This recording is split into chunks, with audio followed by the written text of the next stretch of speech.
one single purpose. And everything we do will go right into that single purpose. And that single purpose is how to engage students successfully in the learning process. And everything that we talk about and everything that we do will relate to how to engage students in the learning process. And we're going to look at ourselves as we do that, and we're going to look at others as well, and students, in order to do this. And I'm going to ask you to indulge me in a moment while I tell you that today is very important to me to be connected specifically to Shaw and the work that you do.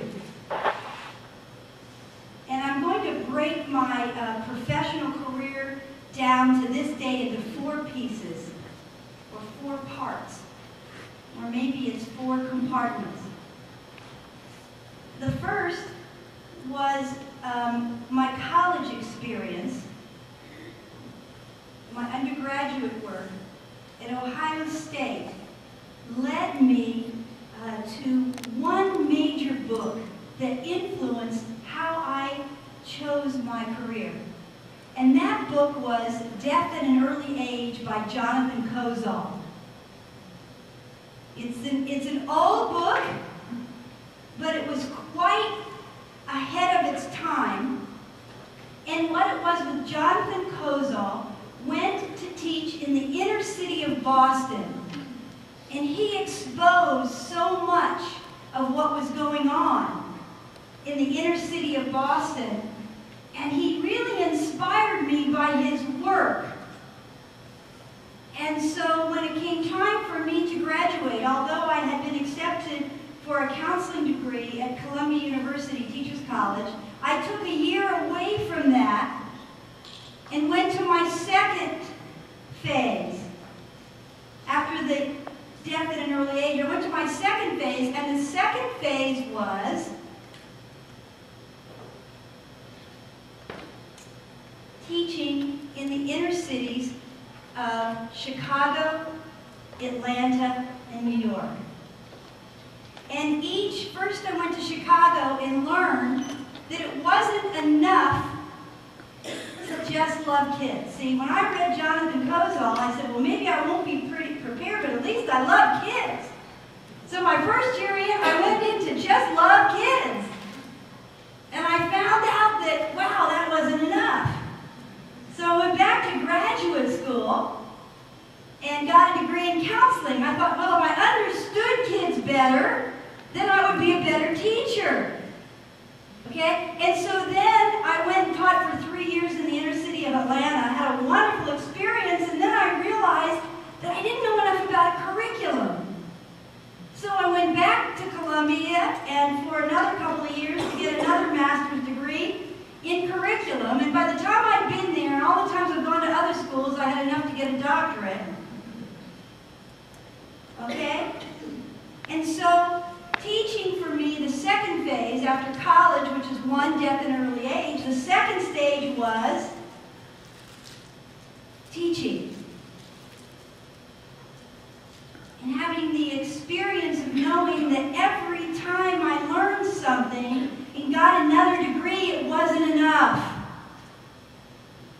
So what did I find in my second phase? I found what was called the Olympic mentality. And that is, the better you get, the more you need to know. Or the more we learn, the more we know that there is to learn. That's an interesting concept. And why is that the Olympic mentality? The Olympic mentality is what? The best getting better. You see, in this second phase, what I learned was that it takes rehearsals. It's not the course mentality. Olympic mentality, course mentality. Course mentality is say, oh, I already had this in course 4301. Oh, I had that already. I did that already. Wow, if I did that already, the Olympic mentality is to say, get better at it. law of use. The law of use is, do I know it? And if I know it, how well do I know it? And if I know it well, how do I make sure I know it even better? And if I know it to the best I can be, how do I make sure I maintain it? And then if I maintain it, how do I make sure that I don't get out of date with it? And I'm moving forward. That's the law of use. That's the Olympic mentality. Very different than the course mentality. At it, been there, done that. Okay? So that was my second phase. That teaching phase. Teaching in the inner cities of Atlanta, Chicago, and New York. And then the third phase was marrying, moving to Tampa, Florida, and becoming associated with the University of South Florida and the schools in our 16, at that time, 16, 17 area districts, with our 16, 17 districts. And working with the SCAT program, the Sun Coast Area Teacher Training Program. And you know, I had the privilege of working with probably well over 10,000 teachers in the 15 years that I was there. That was really exciting, and it was a wonderful experience. And I felt that I could do that.